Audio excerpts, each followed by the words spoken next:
إن الحمد لله نحمده ونستعينه ونستغفره ونعوذ بالله من شرور أنفسنا وسيئات أعمالنا من يهده الله فلا مضل له ومن يضلل فلا هادي له وأشهد أن لا إله إلا الله وحده لا شريك له وأشهد أن محمدا عبده ورسوله يا أيها الذين آمنوا اتقوا الله حق تقاته ولا تموتن إلا وأنتم مسلمون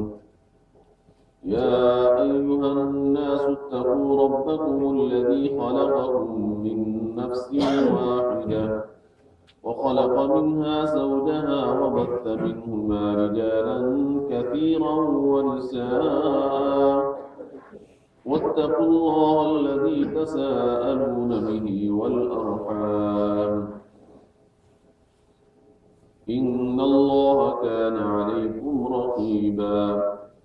يا أيها الذين آمنوا اتقوا الله وقولوا قولا سديدا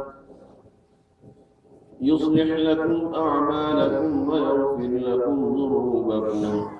ومن يطع الله ورسوله فقد فاز فوزا عظيما أما بعد فإن خير الحديث كتاب الله وخير الهدي هدي محمد صلى الله عليه وسلم وشر الأمور محدثاتها وكل محدثة بدعة وكل بدعة ضلالة وكل ضلالة في النار من يطع الله ورسوله فقد رشد واهتدى ومن يعص الله ورسوله فقد ضل وغوى فأعوذ بالله السميع العليم من الشيطان الرجيم بسم الله الرحمن الرحيم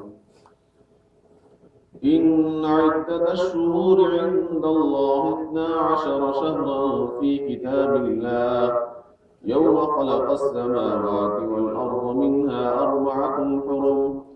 ذلك الدين القيم فلا تظلموا فيهن أنفسكم وقاتلوا المشركين كافة كما يقاتلونكم كافة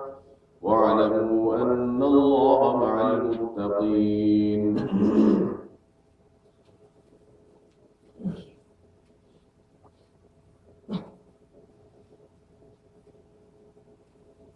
بے شک مہینوں کی گنتی اللہ کے ہاں وہ 12 ہے جو کہ اللہ کی کتاب میں ہے اور جب سے اللہ نے زمین و آسمان کو بنایا ہے اس وقت سے یہ گنتی موجود ہے اور ان 12 مہینوں میں 4 مہینے حرمت والے ہیں تعظیم اور تکریم والے مہینے ہیں اور یہی سیدھا دین ہے تم ان مہینوں میں اپنی جانوں پر ظلم نہ کیا کرو اور مشرکین سے اسی طرح سے مل کر قتال کرو جس طرح وہ تم سے مل کر قتال کرتے ہیں اور یہ یقین سے جان لو کہ اللہ متقین کے ساتھ ہے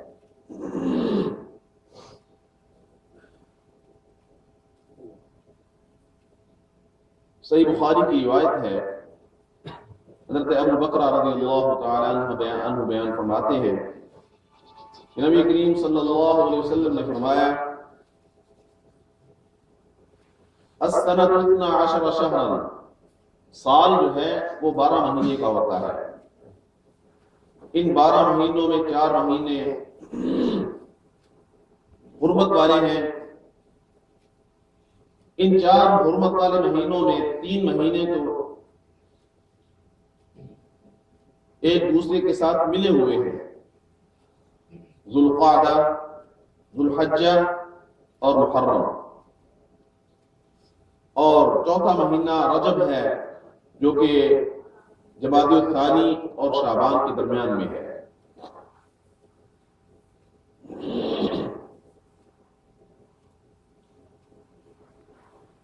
اللہ نے سال کے مہینوں کی تعداد خود مقرر فرمائی ہے.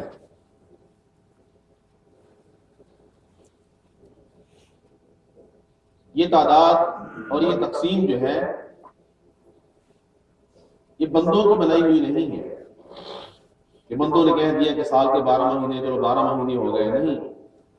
قرآن کے مطابق یہ مہینوں کی تعداد، سال کے مہینوں کی تعداد 12 مہینے یہ اللہ نے مقرر کیے ہیں، اور جب سے دنیا بنی ہے یہ اسی وقت سے ہے، اور اسی وقت سے ہی اللہ نے ان 12 مہینوں میں 4 مہینوں کو حرمت والا قرار دے دیا. ان 4 مہینوں کا حرمت والا ہونے کا معنی یہ ہے کہ ان مہینوں میں آپس میں قتل و غارت، جنگ، لڑائی اللہ نے حرام قرار دے دی. ان مہینوں کا احترام کرتے ہوئے کوئی قوم دوسری قوم سے لڑائی نہ کرے، کسی پر ظلم نہ کرے، کسی پہ حملہ آور نہ ہو. یہی وجہ تھی کہ جاہلیت میں بھی مشرکین ان مہینوں کا احترام کرتے ہوئے اپنی لڑائیاں، اپنی حملے اور اپنی کارروائیاں روک دیتے تھے.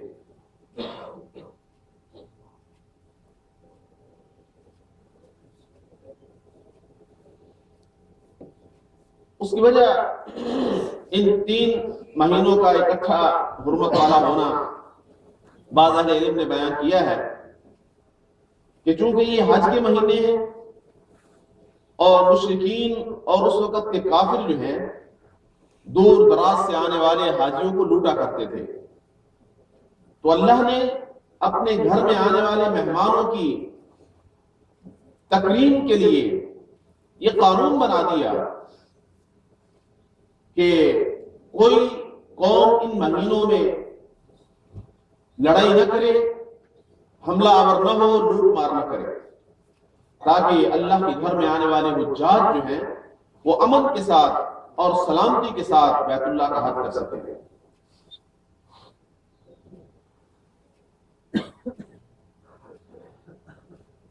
اور ماہ محرم جو ہے انہی 4 مہینے میں سے ایک مہینہ ہے، اور اسے محرم بھی اسی لیے کہتے ہیں کہ اس میں یہ تحریم حرمت والا مہینہ ہے، اور اس کی تکریم کے اعتبار سے کہ اس مہینے کو مکرم کیا گیا ہے، محترم بنایا گیا ہے، اس لیے اس کا نام محرم رکھا گیا. اور اس مہینے کی ایک تاریخی حیثیت ہے. ایک حیثیت تو وہ ہے جو عامت الناس اس کو سمجھتے ہیں کہ محرم کی حیثیت اور تاریخ ہمارے ذہنوں میں تو یہی ہے کہ شاید یہ مہینہ دوسرے مہینوں میں ممتاز اس لیے ہوا ہے کہ اس میں حضرت حسین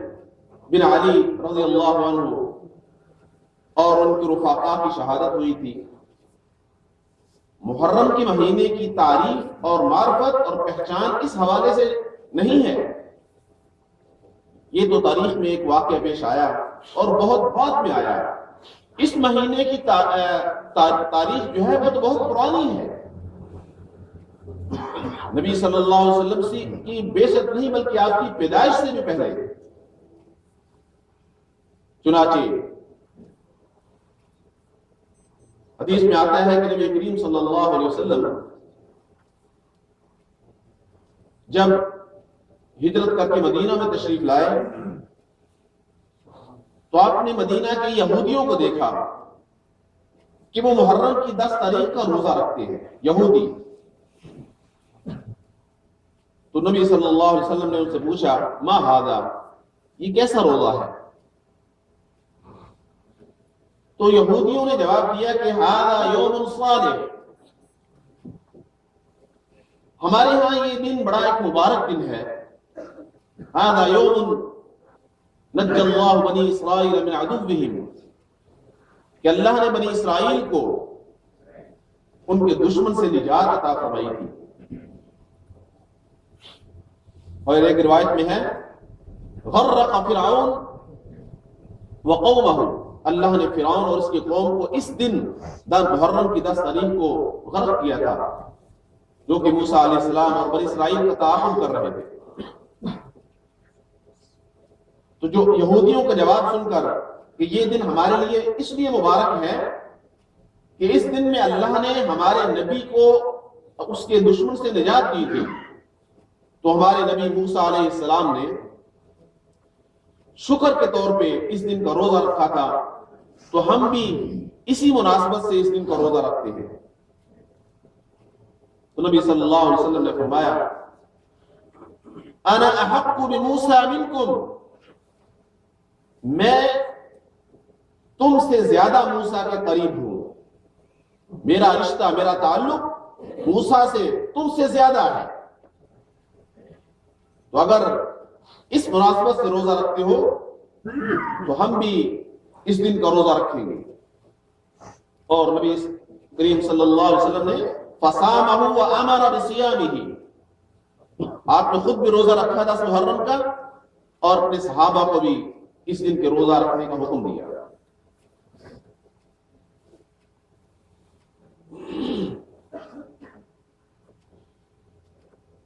تو جب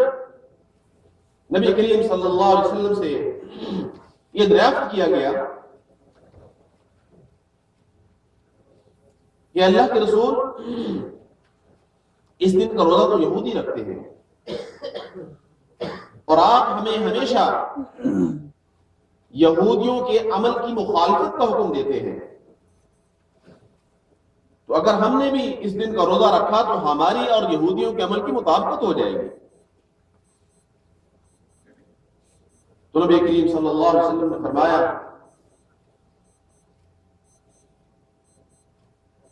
لئن بقیت الی قابل لأصومن التاسع، اور ایک حدیث میں انشاءاللہ کے لفظ پہ آتے ہیں کہ اگر اللہ نے چاہا اور میں آئندہ سال زندہ رہا تو محرم کی 9 تاریخ کا بھی روزہ رکھوں گا۔ معنی یہ کہ یہودی ایک دن کا روزہ رکھتے ہیں، ہم 2 روزے رکھیں گے۔ مخالفت کی شکل یہ ہوگی کہ وہ ایک روزہ رکھتے ہیں، ہم 2 روزے رکھیں گے، تو اس سے ان کی مطابقت نہیں ہوگی بلکہ مخالفت ہوگی۔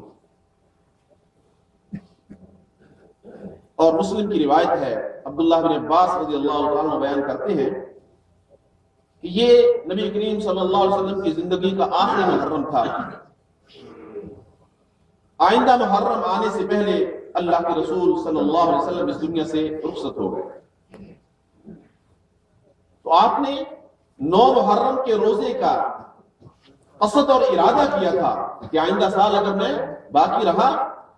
تو میں انشاءاللہ 9 محرم کا بھی روزہ رکھوں گا اور 10 کا بھی۔ اور محرم کے مہینے کی مشروعیت اور تاریخ امام احمد بن حنبل رحمہ اللہ انہوں نے اس بارے میں ایک روایت نقل کی ہے کہ محرم کی 10 تاریخ کی ایک تاریخی حیثیت یہ بھی ہے، یہ دن وہ دن ہے کہ جس دن نوح علیہ السلام کی کشتی اپنے سفر مکمل کر کے جودی پہاڑ کے قریب آ کر رکی تھی۔ تو نوح علیہ السلام نے اس طوفان سے نجات پا لینے کے اس مناسبت سے انہوں نے نوح علیہ السلام نے اس دن کا روزہ رکھا۔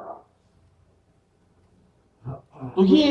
اس دن کی اور اس مہینے کی جو تاریخ ہے وہ بہت پرانی ہے۔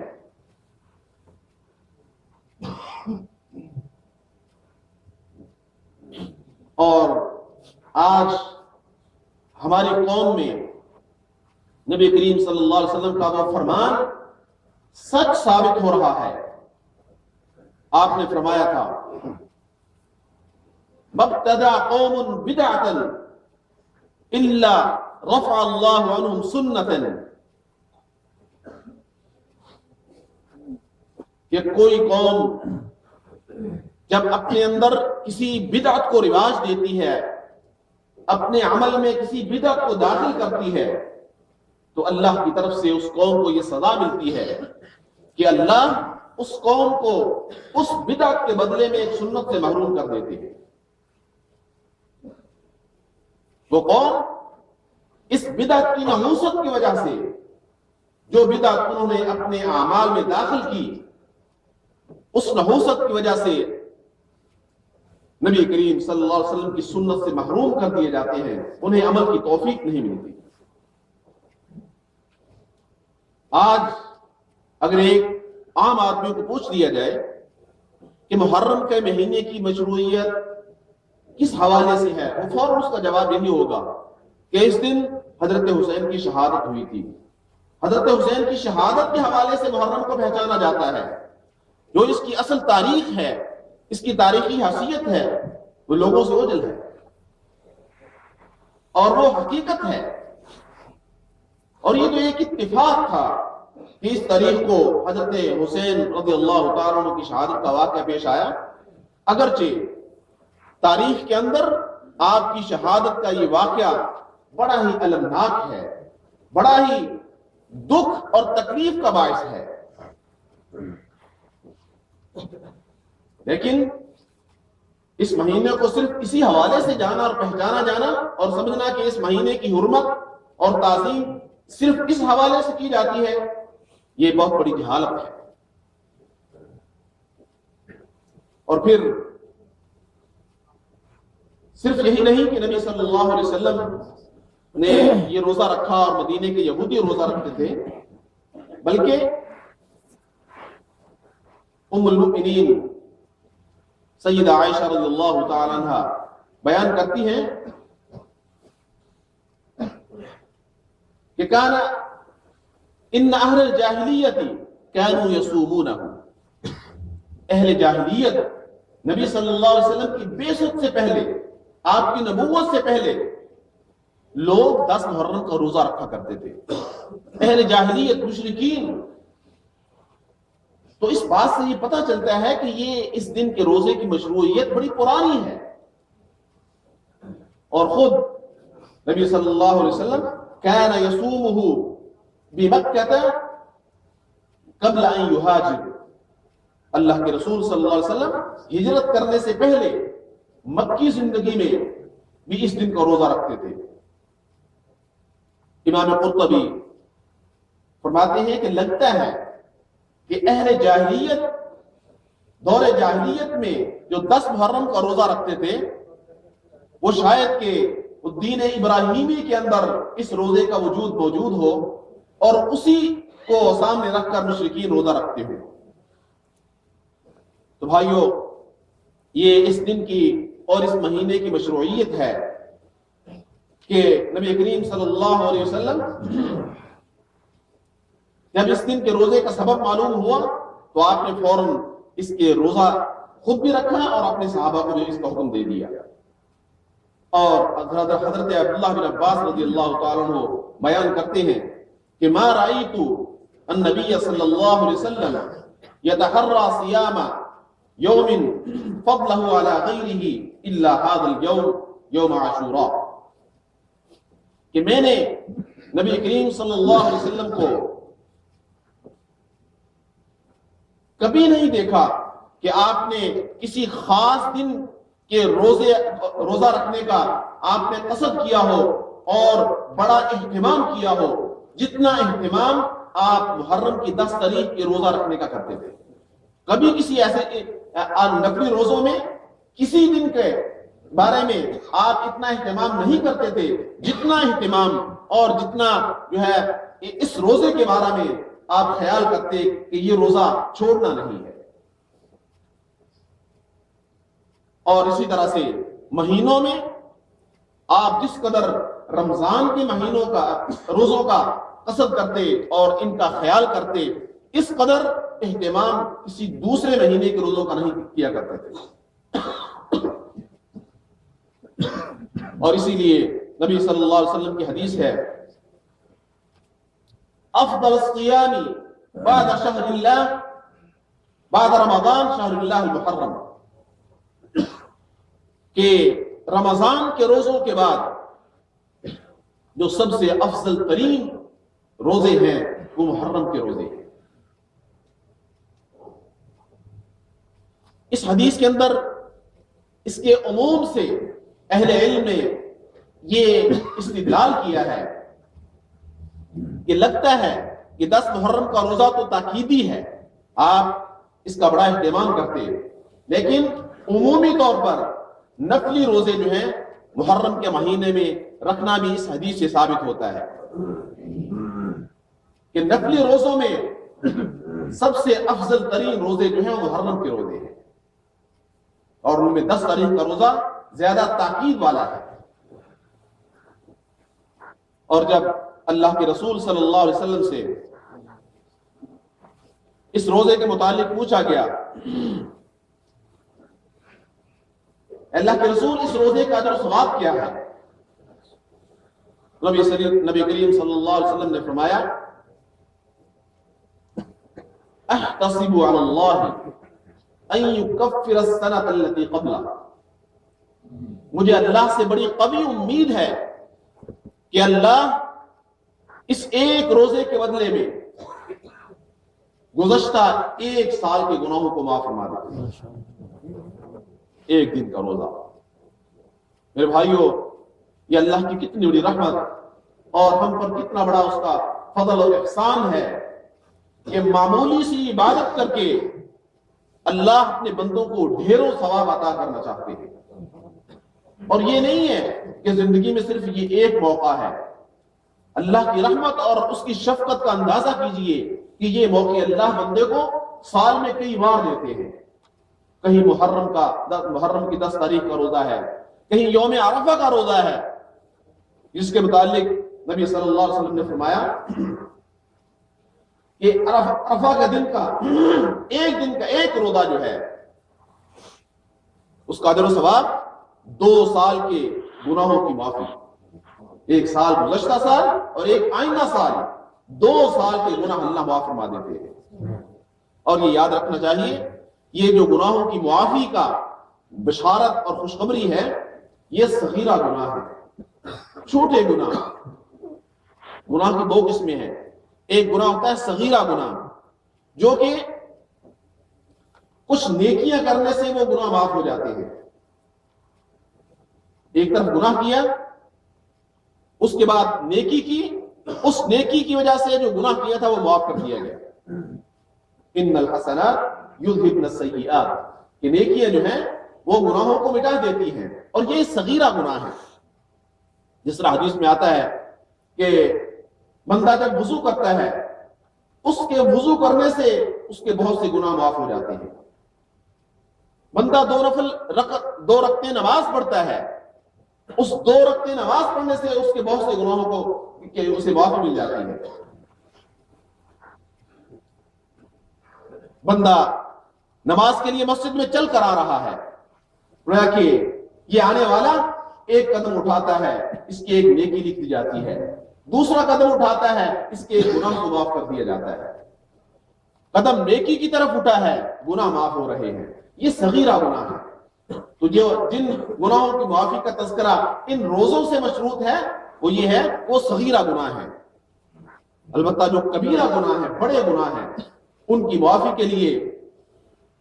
توبہ اور استغفار ضروری ہے۔ سچی توبہ کی جائے تو تب یہ گناہ معاف ہوتے ہیں۔ شرک ہے، بدعت ہے، جھوٹ ہے، غیبت ہے اور قتل ہے، چوری، ڈاکہ، حرام خوری، یہ وہ کبیرہ گناہ ہے۔ یہ نہیں ہے ایک طرف چوری کی ہے پھر جا کر 2 رکعت نماز پڑھ لی ہے تو چوری کا گناہ معاف ہو گیا، ایسا نہیں ہے۔ یہ چوری کا گناہ، غیبت اور چغلی کا گناہ، اور یہ قتل اور ناحق مال کھانے کا گناہ جو ہے، یہ کبیرہ گناہ ہے۔ ان گناہوں کو معاف کروانے کے لیے سب سے پہلے تو ان گناہوں سے کنارہ کش ہونا ہے۔ جو حقوق ہڑپ کیے ہیں ان کو واپس کرنا ہے، اللہ سے سچی توبہ کرنی ہے، اللہ کے سامنے گڑ گڑانا ہے، رونا ہے، پھر جا کر یہ گناہ معاف ہوتے ہیں۔ تو اللہ کی رحمت اور اللہ کا احسان کہ اس ایک روزے سے اللہ بندے کے 1 سال کے صغیرہ گناہوں کو معاف فرما دیتے ہیں۔ اور بھائیوں، بعض بھائی یہ سمجھتے ہیں کہ بھائی یوم عرفہ کا روزہ رکھنے سے 2 سال کے گناہ معاف ہو گئے، ایک گزشتہ سال اور ایک آئندہ سال، محرم کے روزے رکھنے سے بھی 1 سال کے گناہ معاف ہو گئے، تو پچھلے تو ہماری صفائی ہو گئی اور آئندہ سال کی بھی ہو گئی، اب ہم آزاد ہیں، جو چاہیں کرتے پھریں، اور اپنے آپ کو آزاد سمجھ کر،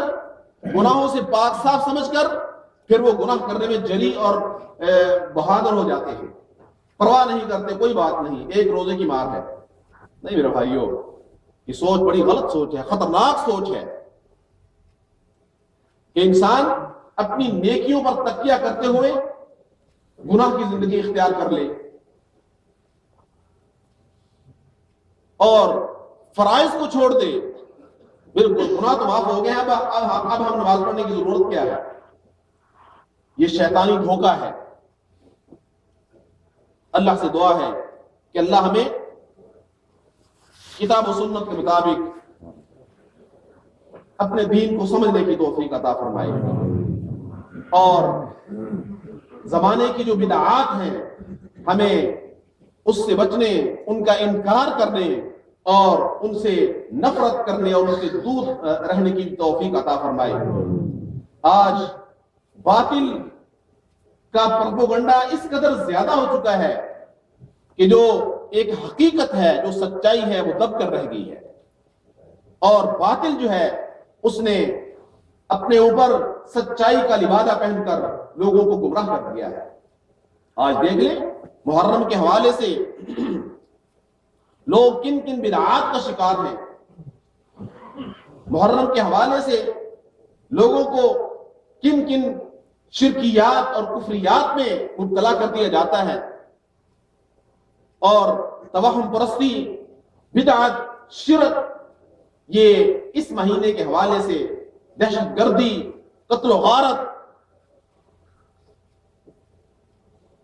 انسانیت پر ظلم اس حوالے سے کتنا عام ہو چکا ہے۔ اس کا سبب یہی ہے کہ ہم نے اس کی اصل حیثیت کو بھلا دیا اور اہل باطل کے پروپیگنڈے سے متاثر ہو کر ہم نے اس کی مسخ شدہ جو شکل ہے اس کو حقیقت سمجھ لیا۔ اللہ سے دعا ہے کہ اللہ ہمیں صحیح دین سمجھنے اور پھر اس پر عمل پیرا ہونے کی توفیق عطا فرمائے۔ وآخر دعوانا الحمدللہ رب العالمین۔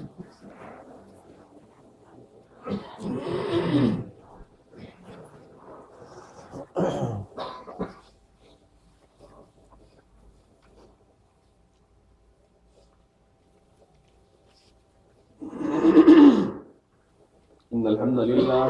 نحمده ونستعينه ونستغفره ونعوذ بالله من شرور أنفسنا وسيئات أعمالنا، من يهده الله فلا مضل له ومن يضلل فلا هادي له، وأشهد أن لا إله إلا الله وحده لا شريك له، وأشهد أن محمدا عبده ورسوله۔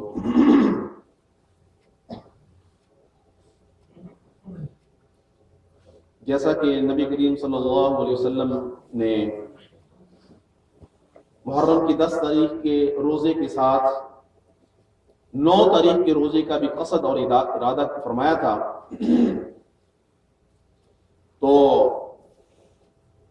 ہمیں بھی چاہیے کہ اللہ کی توفیق سے اس فضیلت کو حاصل کریں، محرم کی 10 تاریخ کے ساتھ 9 تاریخ کا بھی روزہ رکھیں، اور اس کی جو حکمت بیان کی گئی ہے وہ مختلف علماء نے اس کے متعلق بیان کیا ہے، لیکن جو سب سے اہم اور اقرب الصواب ہے اس 9 تاریخ کے روزے کی حکمت وہ یہی ہے کہ یہودیوں کی مخالفت۔ اگرچہ کوئی شخص صرف 10 محرم کا روزہ رکھ لے تو یہ اس میں قباحت نہیں ہے، ٹھیک ہے، صرف ایک دن کا روزہ رکھ لے تو تب بھی ٹھیک ہے، لیکن افضل بہتر یہی ہے کہ وہ روزہ بھی رکھے اور اس کے ساتھ ساتھ نبی کریم صلی اللہ علیہ وسلم کی خواہش کے مطابق یہودیوں کی مخالفت بھی ہو جائے اور آپ کے اس خواہش پر عمل بھی ہو جائے۔ اور یہ دن اتنے ہی اچھے، ٹھنڈے اور میٹھے دن ہیں کہ ہم اس میں بآسانی یہ روزے رکھ سکتے ہیں، تو آپ ارادہ کریں کہ انشاءاللہ ہم نے 9 محرم کا بھی روزہ رکھنا ہے اور 10 محرم کا بھی روزہ رکھنا ہے۔ روزہ جیسی عظیم عبادت جو ہے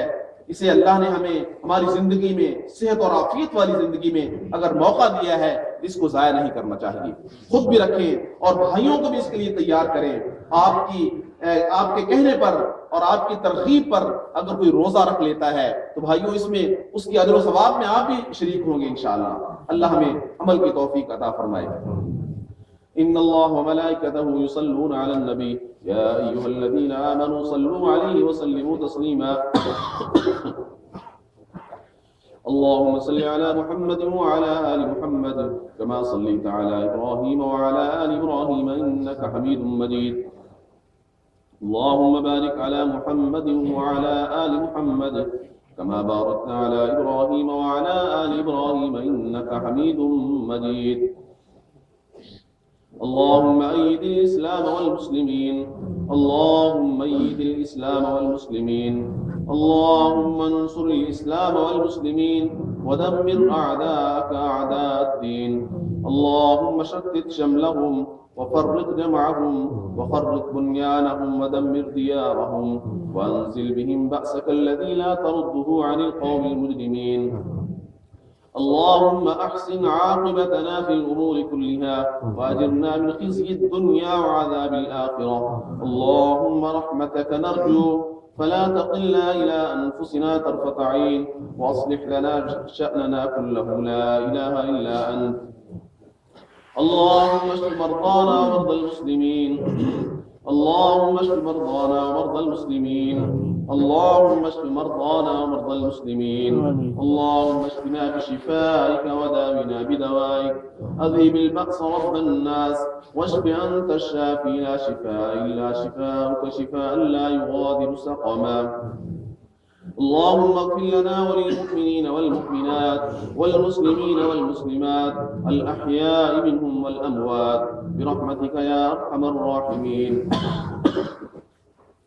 اللهم آمنا في أوطاننا وأصلح أئمتنا وولاة أمورنا، اللهم اجعل ولايتنا في من خافك واتقاك يا رب العالمين، اللهم احفظ بلاد الحرمين الشريفين،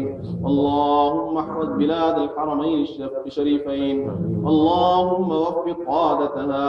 اللهم وفقهم بتوفيقك وأيدهم بتأييدك يا أرحم الراحمين۔ ربنا آتنا في الدنيا حسنة وفي الآخرة حسنة وقنا عذاب النار۔ عباد الله رحمكم الله، إن الله يأمر بالعدل والإحسان وإيتاء ذي القربى وينهى عن الفحشاء والمنكر والبغي يعظكم لعلكم تذكرون۔ اذكروا الله يذكركم وادعوه يستجب لكم ولذكر الله أكبر والله يعلم ما تصنعون۔